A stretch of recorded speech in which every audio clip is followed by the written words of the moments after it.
Hello, welcome to the channel Wise Stories. Enjoy watching. Pretend you're my wife. Stay quiet and don't interfere.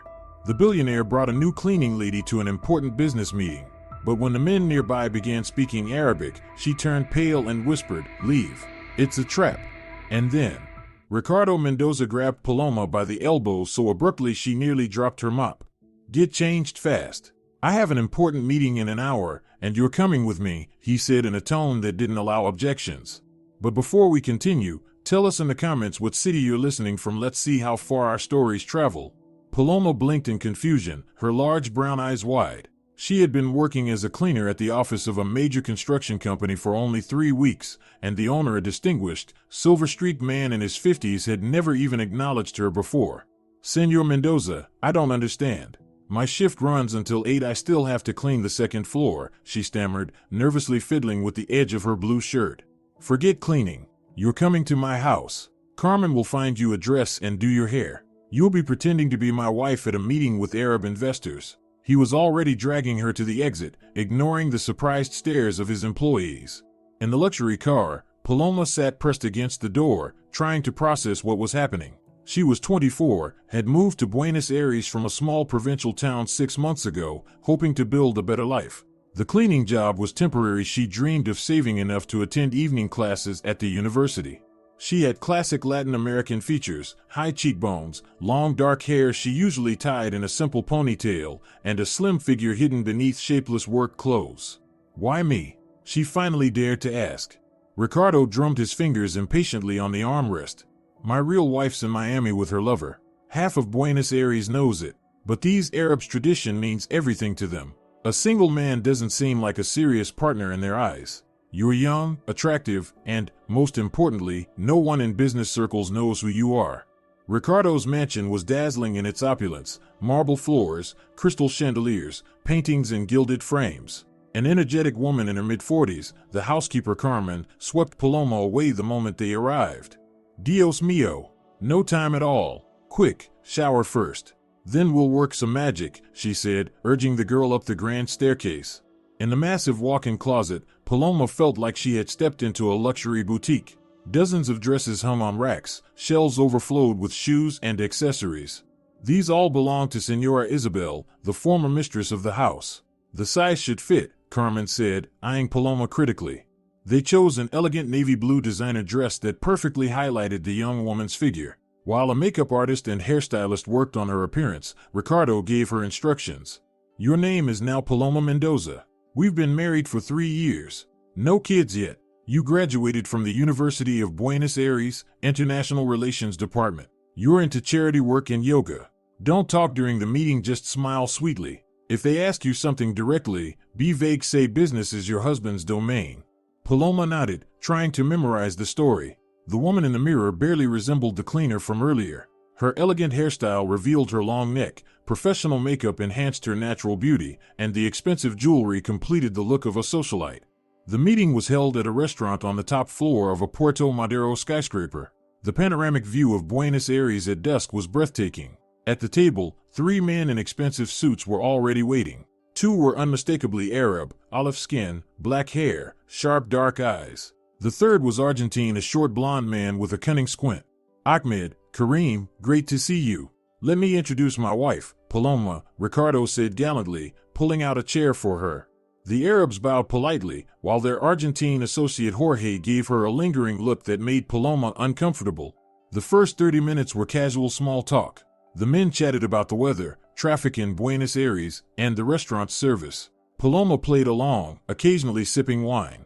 Waiters silently swapped out the dishes she barely touched due to nerves.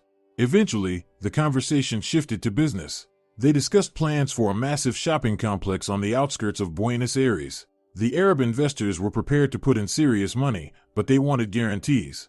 "All the paperwork's in order, the permits are approved," Ricardo assured them, pulling out a folder. Just then, the Arab men began speaking to each other in their native tongue, likely assuming no one at the table understood them. Paloma felt the blood drain from her face. What they were saying made her heart race. She understood every word back in her home country. She had studied Arabic for 3 years, dreaming of becoming a translator, until family issues forced her to drop out. The Argentine fool thinks we'll give him the money, said Ahmed. As soon as he signs the contract, Jorge will activate the shell company. The entire complex will become ours. That show-off will be left with nothing, replied Kareem. The key is making sure he doesn't suspect anything. Jorge says he already signed the preliminary agreements without reading the fine print.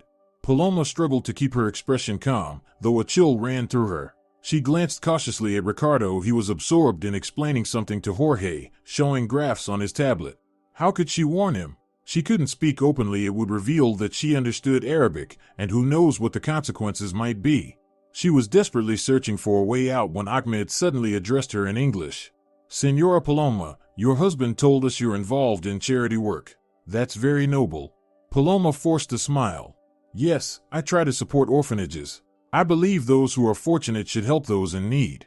Seizing the pause, she leaned toward Ricardo, pretending to adjust his tie, and whispered, "Leave. It's a trap." The man jerked in surprise, but Paloma gripped his hand tightly under the table, looking him in the eye with silent urgency. Something in her gaze made him uneasy. "Gentlemen, please excuse me, I need to take an urgent call," he said, deliberately glancing at his phone.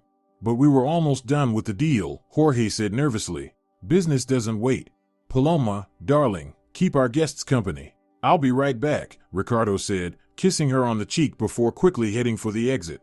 Left alone with the three men, Paloma felt the tension at the table spike. Jorge drummed his fingers nervously, and the Arabs exchanged looks. Strange that Ricardo left so suddenly, Kareem noted, eyeing her carefully. He often has urgent matters to attend to. He runs an empire, after all, Paloma said with forced ease, though her palms were damp with sweat. "And how long have you known your husband?" Jorge's tone was probing. "We met 4 years ago at a charity gala. It was love at first sight," she replied with a dreamy smile, drawing inspiration from romantic films she'd seen. The next 15 minutes dragged like hours. The men tried to pry information out of her about Ricardo's business, but Paloma skillfully deflected, repeating that she didn't interfere in her husband's affairs. Eventually, the Arabs began speaking to each other again. "I think the girl knows something. Did you see her whisper to him?" Ahmed said, narrowing his eyes. "No way. How would an Argentine airhead know our language?" Kareem scoffed. "Well, how about we test her?" Ahmed suggested, then suddenly addressed Paloma in Arabic. "Hey, gorgeous, want to have some fun after dinner? Your old man surely doesn't satisfy you in bed." Paloma raised her eyebrows in mock confusion, pretending not to understand. But the flush that rushed to her cheeks betrayed her. Ahmed smirked triumphantly. "She understands. Jorge, your plan's busted." Jorge cursed and stood up abruptly. "How do you know Arabic?" he demanded, looming over Paloma, his voice menacing. Paloma rose as well, lifting her chin proudly. "I studied Eastern languages at university. And yes, I heard everything. You were planning to scam Ricardo, but it won't work." "You little bitch!" Jorge shouted and raised his hand, but a strong grip caught his wrist mid-swing. It was Ricardo, now flanked by 2 security guards. "I suggest you all leave the restaurant. And tell your bosses, tricks like that won't work with me," he said calmly, though steel laced his voice. The Arabs quickly stood, murmuring apologies. Jorge wrenched free and hissed, "This isn't over, Ricardo. You'll regret this." Once the would-be partners were gone, Ricardo turned to Paloma. His eyes were filled with a mixture of admiration and astonishment. "Let's get out of here. You'll tell me everything." In the car, Paloma explained in a shaky voice how she had studied Arabic at a teaching college in her hometown, hoping to become a translator or teacher. But when her father fell seriously ill, she had to drop out in her 3rd year and start working. After his death, she decided to start over in Buenos Aires. "Why didn't you mention your education when applying for the job?" Ricardo asked. "Who needs a cleaner with incomplete higher education? Everyone wants job experience, and I didn't have any," Paloma replied, lowering her eyes sadly. "You saved me from losing millions. I was too arrogant, too careless," he muttered, staring out the window. Back at the mansion, Ricardo poured himself a whiskey and offered Paloma a glass of wine. She was about to go change, but he stopped her. "Wait, we need to talk." They sat in the spacious living room. Paloma nervously fidgeted with the hem of her expensive dress. "Tell me more about yourself," he asked. And she told him about the small provincial town where everyone knew everyone else, about her mother who died when she was 15, her younger sister Luna who was now finishing school, how she had tried to be like a mother to her, and about her father who worked in a factory and dreamed of giving his daughters a good education until cancer struck, about the debts from his treatment that she was still repaying. Ricardo listened carefully, occasionally asking questions. He was 52, had built his construction empire from scratch, and was known as a tough, cynical businessman. But something about this young woman touched him, perhaps her sincerity and lack of greed, so rare in his world. "Why did you warn me? You could have stayed quiet.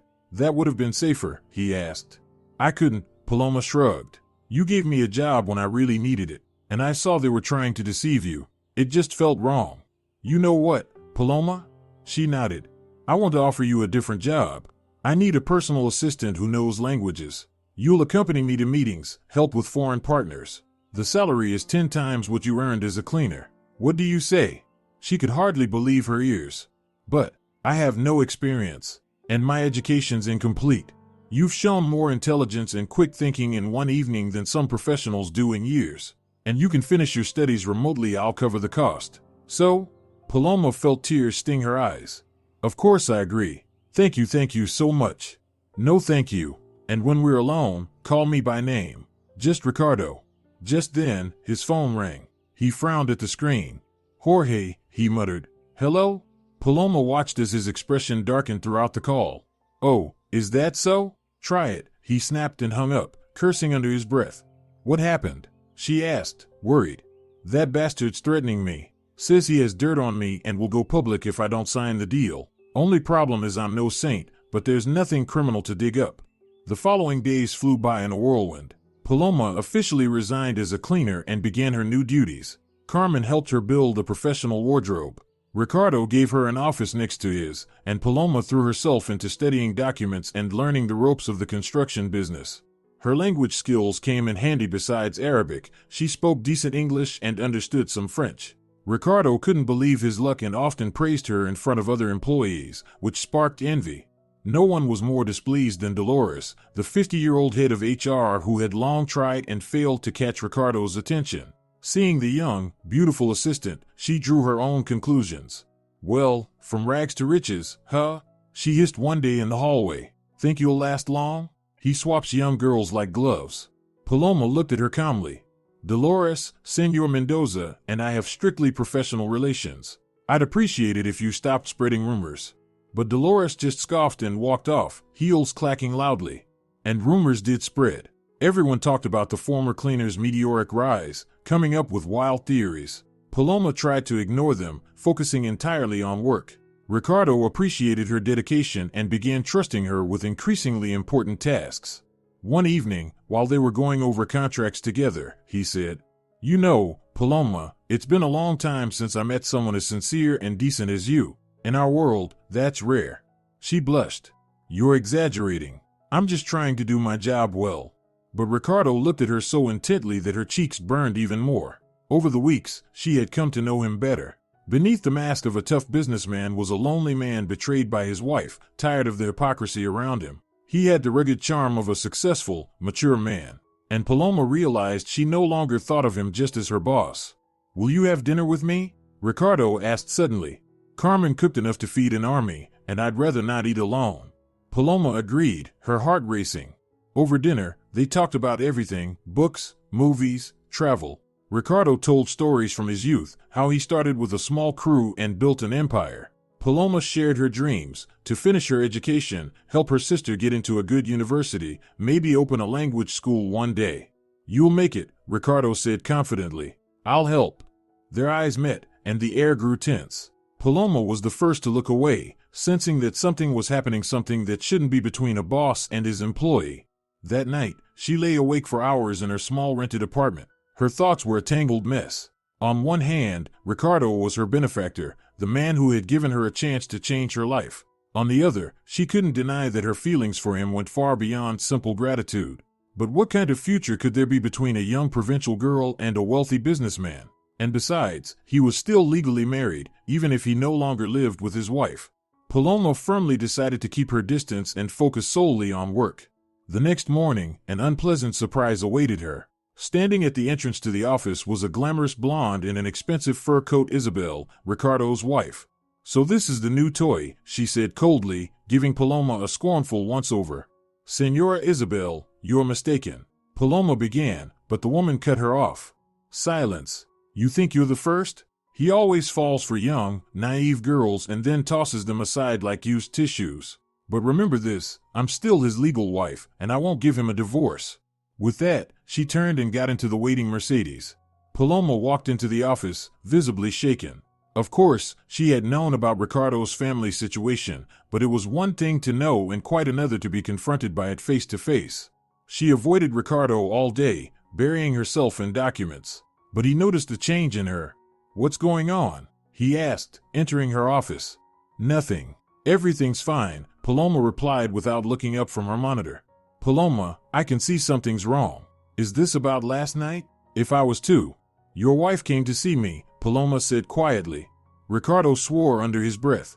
What did she say to you? It doesn't matter. Senor Mendoza, I think we should keep our relationship strictly professional, Paloma said firmly, finally meeting his gaze. Determination burned in her eyes. I'm very grateful to you for everything, but I don't want to be the cause of gossip and scandal. He clenched his fists. To hell with gossip. Paloma, I can't explain what's happening to me. I'm 52, and I feel like a lovesick teenager. You've restored my faith in people. You've shown me that sincerity and kindness still exist. Paloma's lips trembled despite her efforts. Ricardo, there's too much standing between us. And you're still married. My marriage has only existed on paper for the last 3 years. Isabel has her own life and a young lover I happen to support financially. She refuses a divorce out of spite and greed. And the age gap. Yes, I'm older. But does that really matter when two people understand each other? Ricardo stepped closer and took her hands in his. A shiver ran down her spine from his touch. Give us a chance. I'm not asking for an answer right now. Just, don't push me away. Paloma closed her eyes, trying to control her emotions. All right, but let's take it slow. I need time to think things through. The following weeks passed under a strange tension. Ricardo was subtle in his courtship, flowers on her desk each morning, invitations to business dinners that gradually turned into personal conversations, small thoughtful gifts. Paloma felt her resistance fading. She saw how he changed around her softer, smiling more often, even seeming younger. The office was buzzing with whispers, but no one dared say anything openly. Everyone feared the boss's wrath. Only Dolores continued spreading her poisonous gossip, though few paid her any attention anymore. One Friday evening, as they worked late on the quarterly report, Ricardo's phone rang. He frowned at the unknown number. Hello? What? Where is she? I'm coming. He turned pale and dropped the phone. What happened? Paloma asked, alarmed. Isabel. Car accident. She's in intensive care. They rushed to the hospital. On the way, Ricardo explained that Isabel had been returning from a party, drunk, and lost control of the car. The doctors weren't giving any guarantees the injuries were severe. Paloma silently gripped his hand, letting him know she was there. At the hospital, they were met by none other than Jorge, the same man who had tried to scam Ricardo. Turned out he was Isabel's lover. This is your fault. Jorge snapped at Ricardo. You drove her to this. She drank because of you.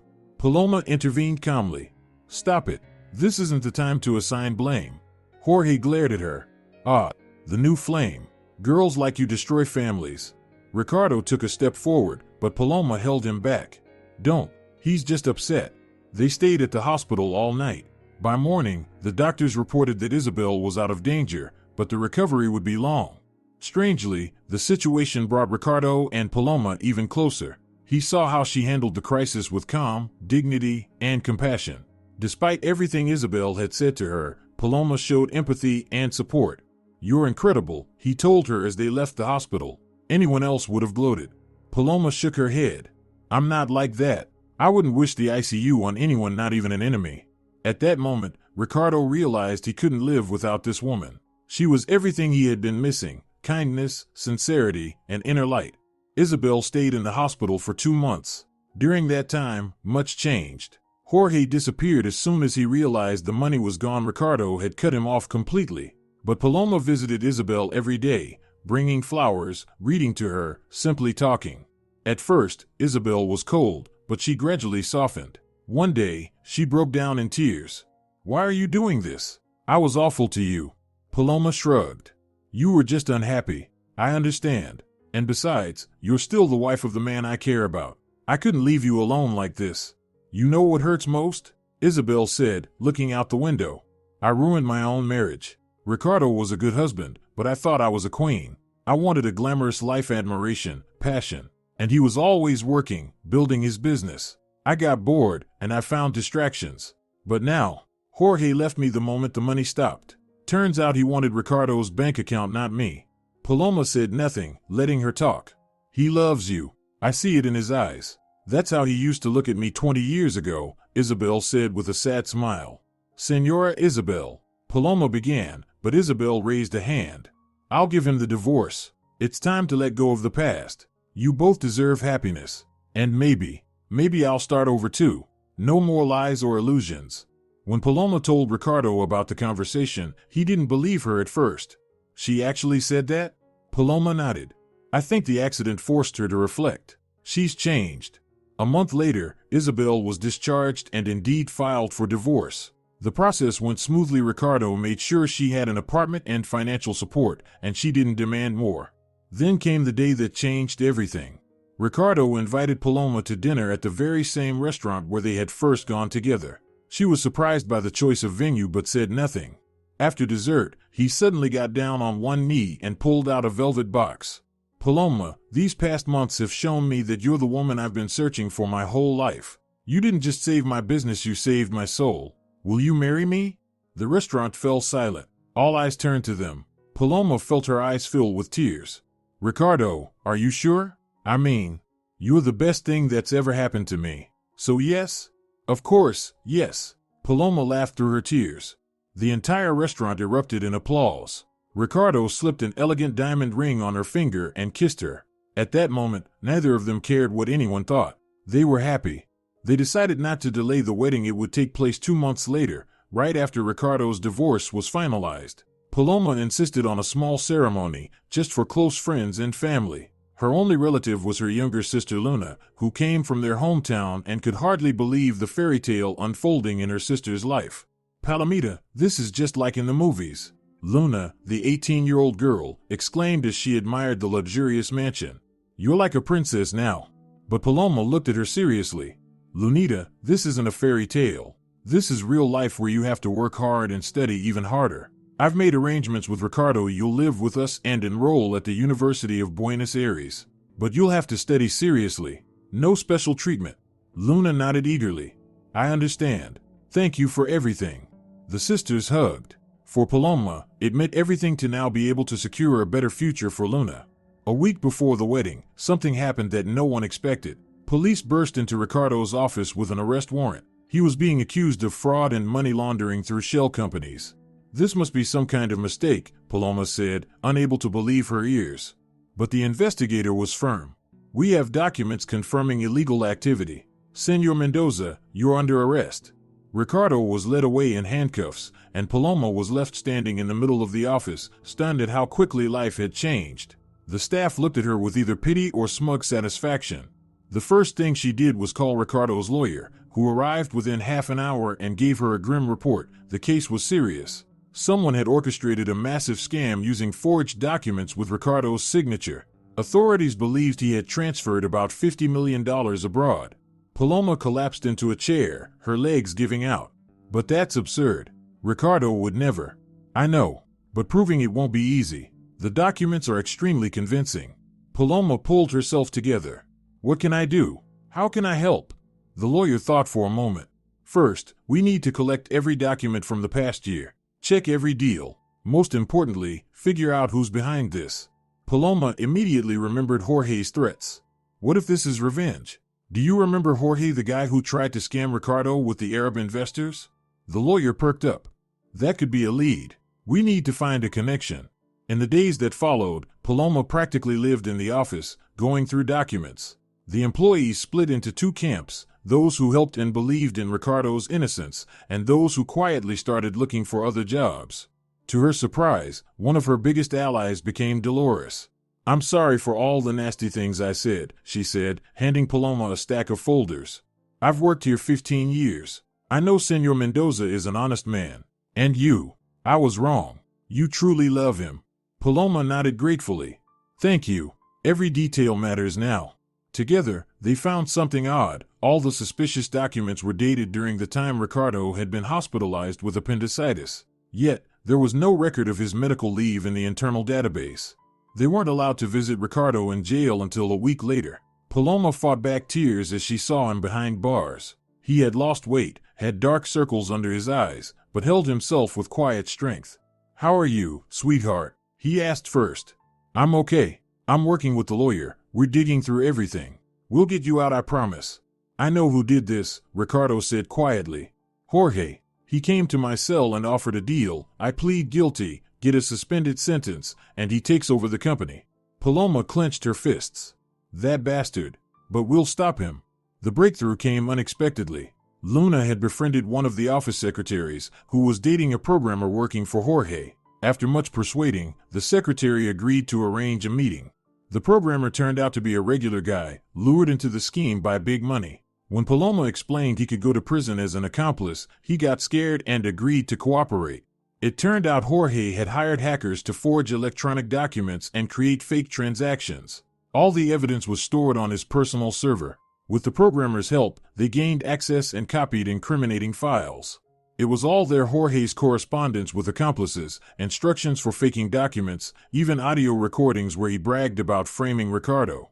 The lawyer immediately handed everything over to the authorities. The response was swift. Jorge was arrested at Ezeiza Airport trying to flee the country. Under interrogation, he cracked and named everyone involved, including 2 of Ricardo's employees who had helped from the inside.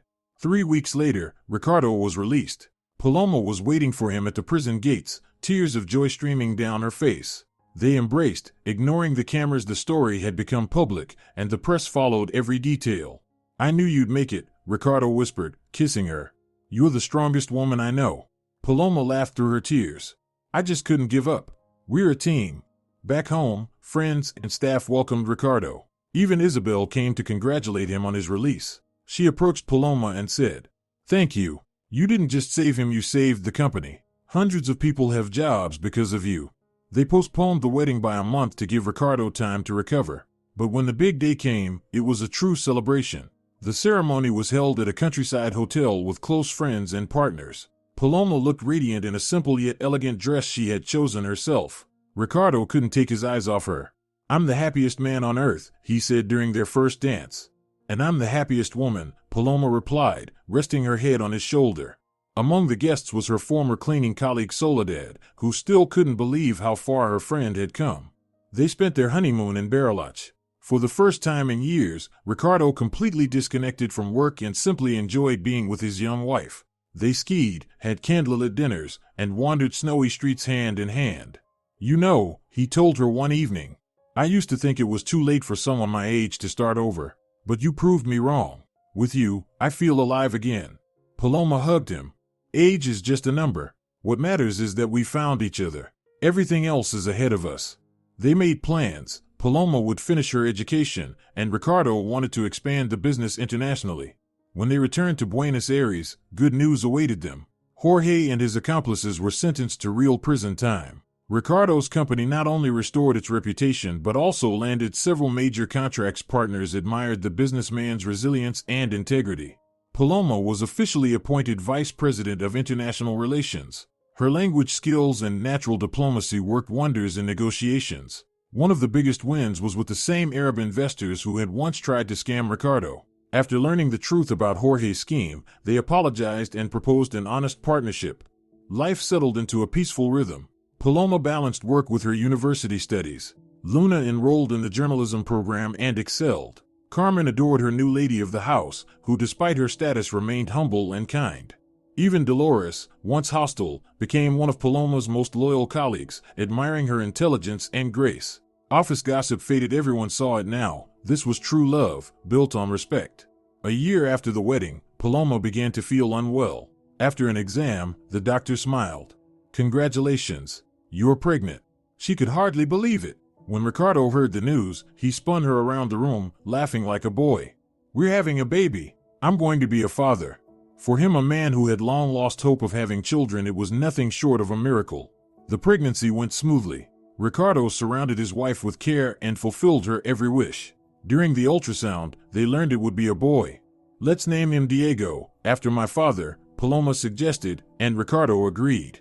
The birth went well, and when Ricardo held his son for the first time, tears filled his eyes. Thank you for this miracle, he whispered to Paloma. Little Diego became the center of their universe. Ricardo, whom many saw as a tough businessman, melted when he was around his son. He could play with him for hours, read him stories, laugh like a boy. Paloma watched them with a smile. These were the two most precious people in her life. Luna became a devoted aunt, coming over on weekends to help care for her nephew. Even Isabel sent gifts and congratulations. She had married the doctor who treated her after the accident and was expecting a child of her own. When Diego turned 2, something happened that once again tested the family's strength. A young woman showed up at Ricardo's office, introducing herself as a journalist. She wanted to interview Paloma about her inspiring career. Paloma agreed, thinking it might help other young women believe in themselves. But during the interview, the journalist suddenly asked, "Did you know your husband has a daughter out of wedlock?" Paloma felt the ground slip beneath her feet. "What do you mean?" The woman pulled out a photo of a teenage girl, around 16. "This is Valentina. Her mother died a year ago, and she now lives with her grandmother. Ricardo pays child support but has no relationship with her." After the journalist left, Paloma sat in a daze. How could Ricardo keep something like this from her? They had no secrets, or so she thought. That evening, when Ricardo came home, she silently placed the photo in front of him. He turned pale. "Where did you get this?" Paloma told him about the journalist's visit. Ricardo sank heavily into a chair. "It's true. Valentina is my daughter. It happened a long time ago, a brief affair during a business trip. When I found out about the baby, I offered support, but Marisol, her mother, refused everything except financial help. She didn't want me involved in their lives. I respected her wishes. Why didn't you tell me?" Paloma's voice was full of pain. "I was afraid of losing you. It was cowardly. I'm sorry." Ricardo looked devastated. Paloma stayed silent for a long time. Then she said, "I need time to think." She moved to the guest room and couldn't sleep that night, turning everything over in her mind. Yes, he had kept something important from her. But did that erase everything good between them? And more importantly, there was a girl out there, practically an orphan. In the morning, Paloma made a decision. "I want to meet Valentina." Ricardo looked at her, surprised. "Are you sure? She's your daughter. That makes her our son's sister. A family should be together." The meeting took place a week later. Valentina was a shy girl with Ricardo's eyes. She looked at Paloma with suspicion, clearly bracing for conflict. "Hello, Valentina. I'm Paloma, your father's wife," she said, extending her hand. "I know who you are. My mom showed me your magazine photos," the girl replied coolly, shaking her hand reluctantly. "Valentina, I want you to know you're not alone. You have a father. You have a little brother.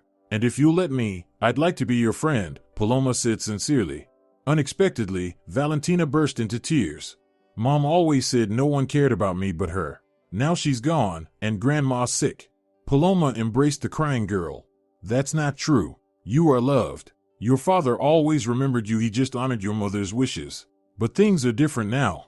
Would you like to live with us?" Valentina looked up with tear-filled eyes. "Are you sure? I'm not your daughter. You're the daughter of the man I love. That's enough. Besides, Diego needs a big sister to keep him in line," Paloma smiled. Ricardo, silent until then, finally spoke, voice trembling. "Paloma's right. Forgive me, Valentina. I should have fought for the right to be in your life." Father and daughter hugged for the first time in 16 years. The guardianship process went quickly. Valentina's grandmother was relieved that her granddaughter would be in good hands. The girl moved into the mansion, and a room was specially prepared for her. The beginning was hard. Valentina felt awkward and out of place. But Paloma showed incredible patience and tact. She helped with homework, took her shopping, and had heart-to-heart talks. Little Diego immediately accepted Valentina as his sister and followed her everywhere. Gradually, the ice melted. Valentina began calling Paloma by name, confiding in her, smiling more often. On her birthday, when the family threw a big party and invited her classmates, she cried tears of joy. The journalist who had hoped to spark a scandal was disappointed. Instead of a broken family, she saw people who overcame a crisis and became even stronger. Her article came out under the headline, "True Love Conquers All," a story not about betrayal, but about forgiveness and acceptance. Many women wrote to Paloma, admiring her wisdom and kindness. She replied to every letter, offering support to those going through tough times. Ricardo looked at his wife with even more love and admiration. I don't deserve a woman like you. Yes, you do. Just no more secrets, deal? Deal. I swear. Life went on. Paloma graduated with honors. Luna became a successful journalist. Valentina was accepted into medical school. She wanted to become a pediatrician. Little Diego grew into a clever and kind boy, surrounded by the love of his big family. Ricardo often thought back to the day he had grabbed the young cleaner by the arm, never imagining she would change his entire life. You know, it was fate, he once said.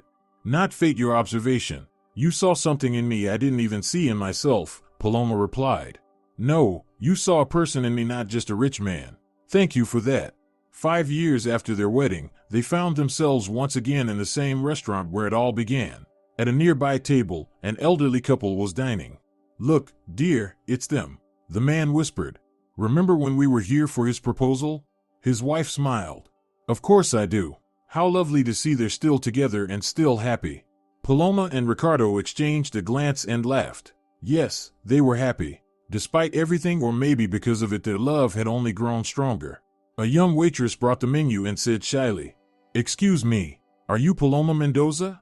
The one who used to be a cleaner and married a millionaire?" Paloma nodded. "I'm working as a cleaner now too, to pay for college." "Your story gives me hope," the girl said, smiling sheepishly. "The most important thing is to believe in yourself and stay kind, no matter what. And study languages, they'll always come in handy," Paloma said with a wink. On the way home, Ricardo said, "You know, I'm thinking of starting a foundation to help young women from the provinces who come to Buenos Aires to study and work. We'll name it after you." Paloma hugged him. "That's a wonderful idea. But let's call it simply the Hope Foundation. And Valentina can help. She could use some experience in philanthropy." And so, another project brought the family even closer together. The foundation helped provide housing, paid for courses, and found internships. In the first year alone, over 100 young women received assistance, many of them able to transform their lives. For their 10-year anniversary, Ricardo gave Paloma a very special gift. He bought a building in her hometown and opened a free foreign language school there. "Let kids from small towns have a chance to learn languages and see the world," he said. Paloma couldn't hold back tears. "You're the most amazing man in the world." The whole family came to the opening ceremony. The town's mayor personally thanked the Mendozas for their contribution to education, and Paloma saw in the children's eyes the same spark she once had, the thirst for knowledge and the belief in a brighter future. The story of Paloma and Ricardo became legendary in the business circles of Buenos Aires. Books were written about them, documentaries were filmed, but the two of them remained simple people, valuing family above all else. When journalists asked Paloma the secret to their happiness, she would reply, "There is no secret. You just have to see the person, not their status or bank account, and never stop learning." I'm still studying new languages, and Ricardo has mastered internet technologies. We grow together. And when asked if she regretted anything, Paloma would shake her head. Only that we didn't meet earlier. But maybe all the trials we went through made our meeting so meaningful. On Diego's 10th birthday, the entire big family gathered around the festive table. Everyone was there: Luna, Valentina with her fiancé from university, Carmen, now practically part of the family, even Isabel and her family came to celebrate. Ricardo raised his glass. "I want to toast the woman who turned my life into a fairy tale. To Paloma, who taught me that age is not a curse, that love can overcome anything, and that family is life's greatest treasure." The couple kissed to the applause of their guests. And little Diego said, "Mom, Dad, when I grow up, I want to find a love just like yours." Paloma hugged her son. "You will, sweetheart. Just keep a kind heart and an open soul." Life continued, bringing new joys and new trials. But Paloma and Ricardo faced them side by side, knowing their love could overcome anything. Once, a young cleaning lady saved a wealthy man from financial disaster by simply whispering, "Leave. It's a trap." And he saved her from hopelessness, seeing a diamond in a modest girl. Their mutual gratitude had grown into a deep, true love that only strengthened over time. But fate had one more test in store. 2 years after their anniversary, Ricardo began complaining of headaches. At first, they blamed stress. His business was expanding with new ventures. Paloma urged him to rest, but he waved her off. No time for illness, so much to do. However, when he collapsed during an important presentation, there was no more room for delay. Tests revealed a brain tumor. Operable, but complex, said the professor. Paloma remained strong in Ricardo's presence but locked herself in the bathroom afterward and cried, the sound muffled by running water. Please, don't take him from me, she prayed to every saint she knew. I don't want the kids to know, Ricardo said as they drove home from the clinic. Let them think I'm away on a business trip. Paloma squeezed his hand. We'll get through this. Remember how you once said I'm the strongest woman? Well, now it's my turn to be strong for both of us. The surgery was scheduled for the following week in Argentina. Paloma took over company management while organizing everything. Valentina guessed something was wrong. Paloma, is Dad sick? The young woman couldn't lie to her stepdaughter. Yes, but we'll heal him, I promise. At the clinic, they were met by Dr. Garcia, a renowned neurosurgeon. Mrs. Mendoza, the operation will last around 8 hours. It's complex, but I'm optimistic. His calm tone gave Paloma a bit of peace. Before surgery, Ricardo asked to be alone with her. If something goes wrong, he began. Paloma placed her hand over his mouth. Don't even say that. You're coming back to me. Hear me? He kissed her palm. You know what I regret? That we met so late. I wish I could have lived my whole life with you from the beginning. Paloma smiled through tears. We'll live so long together we'll get tired of each other. Never, Ricardo whispered. Those 8 hours were the longest in Paloma's life. She paced the corridor, unable to sit still. Luna flew in to support her sister. Valentina was there too. The three of them clung to each other, afraid to voice their fears. Finally, Dr. Garcia emerged, removing his surgical cap. The surgery was successful. The tumor has been fully removed. Now we just have to see how he wakes from anesthesia. Paloma collapsed into a chair, the tension finally catching up to her. Can I see him? In an hour, once he's in recovery. Ricardo came around slowly. The first thing he saw when he opened his eyes was Paloma's face. Hey, beautiful, he rasped. I told you I'd come back. Paloma broke into tears of relief, kissing his hand. You kept your promise. As always. Recovery was difficult. He had to relearn many things, but Ricardo showed incredible determination. Paloma never left his side, supporting him, encouraging him, simply loving him. A month later, they returned to Buenos Aires. The whole family greeted them. Even little Diego held up a sign he made. Dad, you're the strongest. The illness changed a lot in their lives. Ricardo began to value each day more. He delegated more of his responsibilities so he could spend more time at home. You know what I realized lying on that operating table? He told Paloma one evening.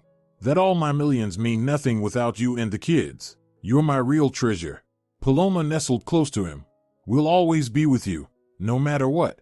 And they both knew it was true. Their love had been forged through trials and had become unbreakable. Meanwhile, life surprised them with a gift. Luna, Paloma's younger sister, had fallen in love. Her chosen one was Mateo, a young programmer from Ricardo's company. He came from a humble background, orphaned and raised by his grandmother. But he was intelligent, hardworking, and deeply loved Luna. Paloma, I want to propose to her, he admitted. But I'm afraid I'm not good enough. She's used to a different life. Paloma smiled.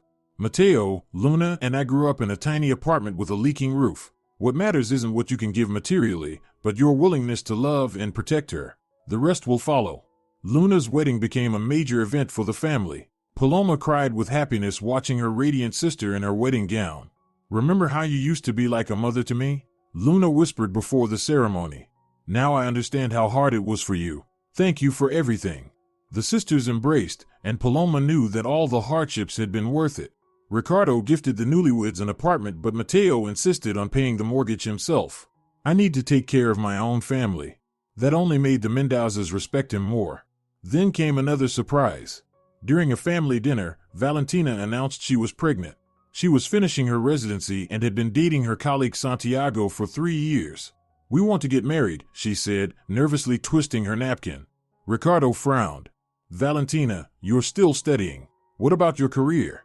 But Paloma gently placed a hand on his shoulder. Darling, if they love each other, they'll find a way. Valentina looked at her stepmother with gratitude. Santiago already spoke to his professor. I'll be allowed to study while on maternity leave. Then Santiago will take paternity leave so I can finish my residency. Ricardo softened. Well then, I guess I'm going to be a grandfather. I never thought I'd live to see the day. Everyone laughed, and little Diego proudly declared, I'm going to be the best uncle in the world. Valentina's wedding was held 2 months later. The bride was radiant, her baby bump just beginning to show beneath her wedding dress. Santiago turned out to be a wonderful young man from an academic family, and Paloma instantly felt her daughter was in good hands. "Thank you for everything," Valentina said after the ceremony. "You became a real mother to me, even though you could have just tolerated me for Dad's sake." Paloma hugged her. "Silly girl, I loved you from the very first day. You gave me the joy of being a mother to a grown daughter." Their granddaughter was born right on time. Little Camila became the first grandchild in the Mendoza family. Ricardo couldn't take his eyes off the baby. "Paloma, look, she has your eyes," he marveled. Though that was genetically impossible, somehow everyone saw the resemblance to Paloma, perhaps because she had passed on her warmth and light to Valentina, which now shone in Camila's eyes. Grandma and Grandpa took turns spoiling their granddaughter, and Diego proudly tried to teach his tiny niece her first words even though she was still just a baby. But life had another trial in store. Ricardo's company became the target of a hostile takeover. A group of competitors joined forces to wrest control of the business. They used every method, bribing employees, staging provocations, even issuing threats. "They want me to sell the company for peanuts," Ricardo said grimly after yet another meeting with lawyers. "Otherwise, they'll unleash audits and bury us in fines." Paloma saw how much the battle was taking a toll on her husband, especially after his surgery. "Maybe you should sell," she suggested gently. "Your health matters more." But Ricardo shook his head. "This isn't just a business. It's the work of my life. And what would I leave to our son?" Paloma made a decision. She called a meeting of the board of directors and delivered a powerful speech. "Gentlemen, I understand some of you have received offers from competitors, perhaps very lucrative ones. But think about this. This company has provided jobs for thousands. Ricardo has always been honest with you, paid fair wages, helped in hard times. Are you really ready to betray him for a quick profit?" Her sincerity moved many. Old allies remembered how Ricardo had stood by them during difficult years. Younger staff saw in Paloma a true leader, someone they could follow. The fight was hard, but slowly the scales tipped in their favor. The turning point came when one of the main conspirators, the same programmer who had once helped expose Jorge, came to Paloma with a confession. "Forgive me, Senora Mendoza. They were blackmailing me, threatened prison for my past. But I can't do this anymore. Here's all the evidence of their scheme." Thanks to his help, they not only fended off the attack, but brought the raiders to justice. Several went to prison, others fled the country. The company was saved, and Paloma's reputation as a leader soared. "You're my hero," Ricardo said once the storm had passed. "I couldn't have done this without you." Paloma smiled wearily. "We're a team, remember? Together we're strong." The victory came at a price: sleepless nights, stress, fear, but they had endured. Their company was stronger than ever. And more importantly, the employees no longer saw Paloma as just the boss's wife, but as a true leader. Many later admitted it was her speech that had convinced them to stay loyal. Time flew by. Diego was now in school, a bright student, especially gifted in languages, thanks to his mother's influence. Valentina became a beloved pediatrician. Her young patients adored her. Luna gave birth to twins, and the Mendoza house rang with children's laughter. Paloma thrived in every role: loving wife, mother, grandmother, and successful businesswoman. She managed to balance it all while staying true to herself, kind, genuine, and always ready to help. One crisp autumn evening, Paloma and Ricardo sat on the terrace of their country house, which they had bought for their large family. The grandchildren played on the lawn, the adult children laughed together in the kitchen, preparing dinner. "You know," Ricardo said thoughtfully, "I often wonder what would have happened if I hadn't taken you to that meeting." Paloma squeezed his hand. "You probably would have lost some money, and I would have stayed a cleaner. But you know what? I believe we would have found each other anyway. A love like ours was meant to happen." Ricardo kissed her hand. "My wise one, how I love you. And I love you. Always will." At that moment, Diego, now a tall, handsome teenager like his father, ran up to them. "Mom, Dad, come to dinner. Valentina made your favorite." The younger grandchildren followed behind, demanding hugs and attention from their grandparents. Paloma and Ricardo looked at each other, smiled, and headed toward their warm, noisy, happy family. At the door, Ricardo paused and turned to his wife. "Thank you." "For what?" Paloma asked, surprised. "For being you. For turning this house into a real home. For giving me a second youth. For everything."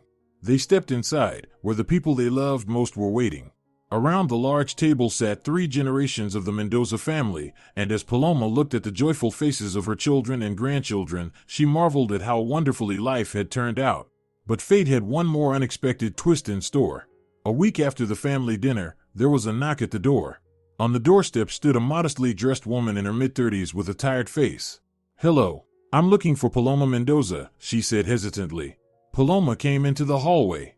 "That's me. How can I help you?" The woman grew nervous. "My name is Rocio Contreras. I'm your cousin from Tucumán, your mother's sister's daughter." Paloma froze in surprise. She knew her mother had a sister, but they had lost contact years ago. "Rocio, oh my God. Please, come in." Over tea, Rocio told her story. Her mother, Aunt Estela, Paloma's mom's sister, had moved to Tucumán with her military husband when she was young. They lost touch when Paloma's mother passed away. Estela couldn't attend the funeral due to her husband's illness. "My mother always regretted that. Before she died, she asked me to find you and Luna, and to tell you." Rocio paused, visibly nervous. "Tell us what?" Paloma asked gently. "About the inheritance. Your grandmother, it turns out, owned land near Cordoba. Back then it was remote and worthless. The documents were kept by my mom. Now, they want to build a residential complex there. The land is worth millions." Paloma was stunned. "But why are you giving this to us? You're an heir too." Rocio smiled sadly. "My mother left everything to you and Luna. She said your mom took better care of Grandma. And besides, I have everything I need. A good husband, healthy kids. But you had it rough growing up. Mom told me how Aunt Patricia worked 3 jobs to feed you both." Tears welled in Paloma's eyes. "But it's not fair to you." Rocio shook her head. "Fairness is honoring my mother's will. She always regretted that you grew up without family support." Ricardo, who had been silent the whole time, spoke up. "Rocio, we'll accept the inheritance, but only if we split it. Half for you. That's what's truly fair." The woman tried to protest, but Paloma backed her husband. "Ricardo's right. We're family, we support each other. And you know what? Stay with us a while. Meet Luna and the kids. We've lost so many years." Rocio burst into tears. "I was so afraid you'd turn me away. I read about you in magazines, successful businesswoman, wife of a millionaire. I thought you wouldn't want a poor cousin from Tucumán." "Nonsense," Paloma said, hugging her newly found sister. "Family is sacred. Now tell us about yourself, about your children. How many do you have?" It turned out that Rocio had 3 children, 2 daughters and a son. Her husband worked as an engineer in a factory, and she was a schoolteacher. They lived modestly, but were a close-knit and loving family. "Bring them all here for the holidays," Paloma said excitedly. "We have a big house, there's room for everyone. The kids will become friends and grow up together." Rocio couldn't hold back tears of gratitude. "You're just like my mother described your Aunt Patricia, kind, warm-hearted. The apple doesn't fall far from the tree." The inheritance matter was resolved quickly. The land really was worth a fortune. But for Paloma, the most important thing was finding family. Rocio's family came a month later, and the house filled with even more children's laughter. Diego quickly bonded with Rocio's son, Emilio. They were close in age. The girls, Amelia and Sol, looked around Buenos Aires with wide, amazed eyes. Luna took them under her wing, taking them to museums and theaters. "It's so wonderful that we have such a big family now," she said to Paloma. But the biggest shock was still to come. While going through old documents Rocio had brought, Paloma found letters from her mother to her sister.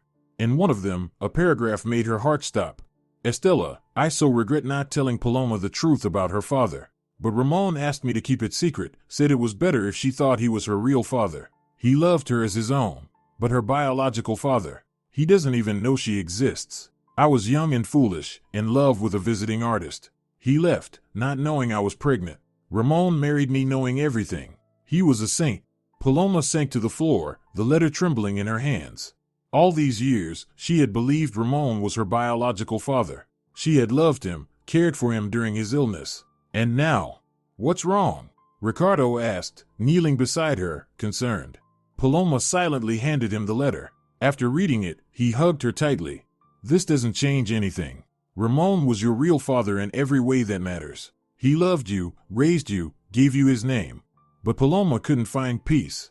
"What if my biological father is still alive? What if I have brothers or sisters?" Ricardo saw this secret would haunt her. "Do you want me to help you find him?" I have connections, we can hire investigators. Paloma hesitated. What if he doesn't want to know me? What if he's not a good person? Then at least you'll know the truth. Whether to reach out or not will be your choice. After much thought, Paloma agreed. The search took 2 months. The detective discovered the artist's name, Carlos Moreno, a once touring singer. The trail led to Rosario, where he had lived for years. He's alive, the detective reported. He's 72 now, no longer performs, but teaches vocal at a music school. A widower. He has a son from his marriage. Paloma held a photo of a gray-haired man with kind eyes, but couldn't bring herself to meet him. Let's go together, Ricardo offered. I'll be right by your side. They traveled to Rosario on an autumn day. The music school was in a beautiful old house. Paloma stood outside a classroom door, listening to a rich baritone explaining vocal technique to a student. When the lesson ended and the student left, Paloma knocked. "Come in," came a voice from inside. She stepped in and froze. Sitting before her was an older man whose features mirrored her own. The same eyes, the same shape of the mouth. Carlos Moreno looked up and froze as well. "My God. Patricia?" He said her mother's name. "No, I'm Paloma. Patricia Contreras' daughter. And, it turns out, your daughter too." The man turned pale, clutching his chest. Paloma panicked. "Are you all right? Should I call a doctor?" He waved her off. No. I just thought I was seeing things. You look so much like her, like she did when we were young." They talked for the next hour, completely losing track of time. Carlos admitted he had never known Patricia was pregnant. "We were in love, but I was young and stupid chasing a career. I went on tour and never came back. Later I married, had a son. But I never forgot her. I even tried to find her years later, but failed." He looked at Paloma with tearful eyes. "I have a daughter. A grown, beautiful daughter. Will you forgive me? Forgive me for not being there?" Paloma was crying too. "It's not your fault. You didn't know. And my father, Ramon. He was a wonderful dad. I was lucky." Carlos asked all about her childhood, her life, and cried quietly when he learned Patricia had passed away. "I should have married her. Things would have been so different." Paloma gently replied. "Don't torment yourself. Things happened as they were meant to. You have a son, I had a loving family. And now we've found each other." Ricardo peeked through the door. "Everything all right?" Paloma introduced them. The men shook hands, appraising one another. "Thank you for making my daughter happy," Carlos said. "She's the one who made me happy," Ricardo replied. Meeting her half-brother Nicholas was harder. At first, he reacted with suspicion. "Dad, she's probably some scammer. Sees you're alone, wants a piece of the inheritance." But Carlos spoke firmly.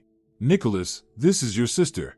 Just look at her, she's the image of your grandmother. And have you read about her? She's married to a millionaire. She doesn't need anything from us." Eventually, the ice melted. Nicholas saw Paloma's sincerity, she simply wanted to connect. "Sorry I was harsh," he said after a long conversation. "I was just protecting Dad. He suffered a lot after Mom passed." "I understand," Paloma replied. "In your place, I'd have reacted the same." Returning to Buenos Aires, Paloma was overwhelmed with emotion. "Thank you," she said to Ricardo. "For what?" "For being by my side. For helping me find my father. For everything." He kissed her. "I just want you to be happy. And this was the missing piece you needed." From then on, Carlos became a frequent guest at the Mendoza home. He adored the grandchildren and they adored him. Especially Diego, who had inherited his grandfather's musical talent. "He'll be a great musician one day," Carlos would say, giving him lessons. Life continued to surprise them. The charity foundation the Mendozas had created expanded to a national scale. Paloma personally oversaw the most difficult cases.